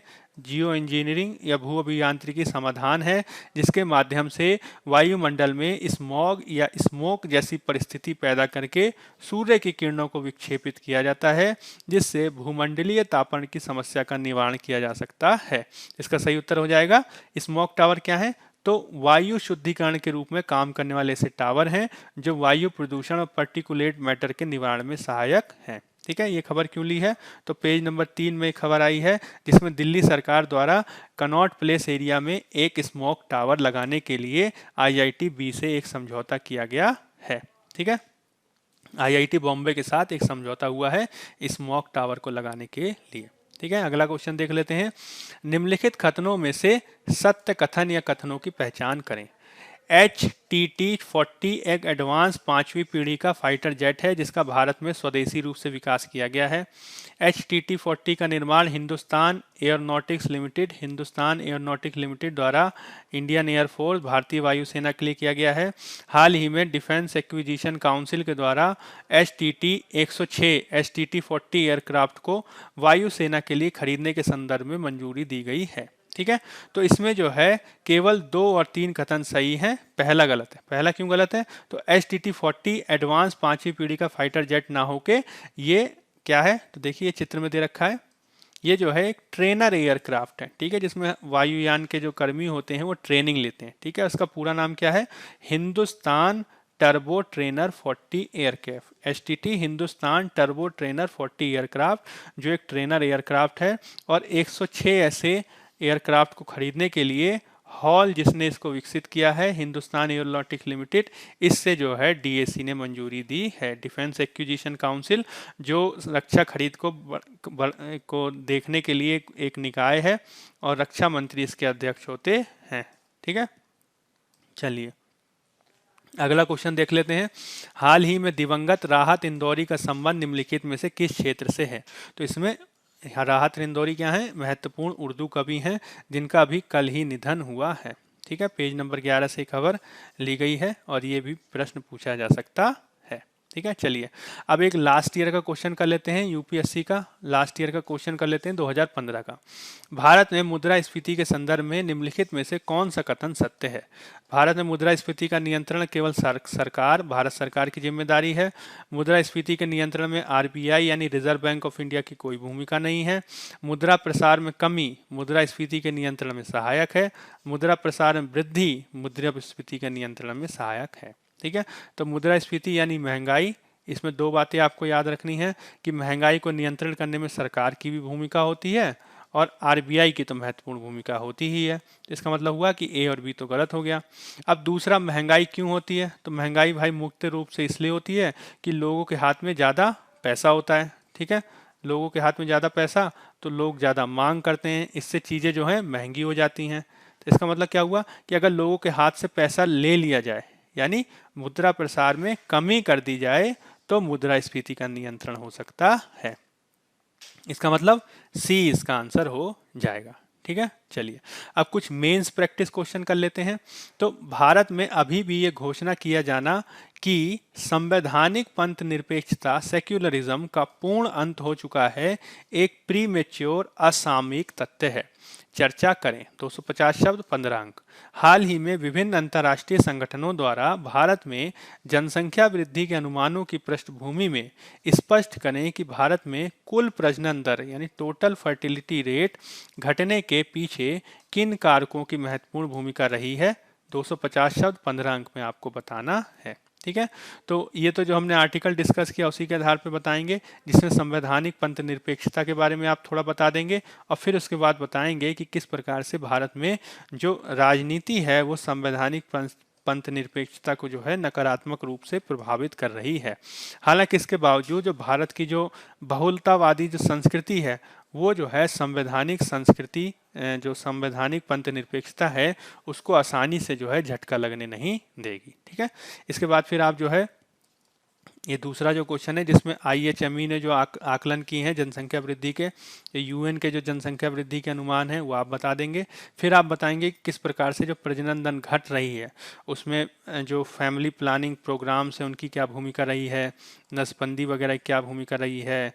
इसके अलावा 1990 के बाद के जो सामाजिक आर्थिक परिवर्तन हुए हैं उनकी क्या भूमिका रही है, उन सब को बताते हुए इस उत्तर को लिखेंगे। ठीक है। चलिए तो आज के डिस्कशन में फिलहाल इतने ही। तब तक बने रहिए बायजूस IAS पे। धन्यवाद।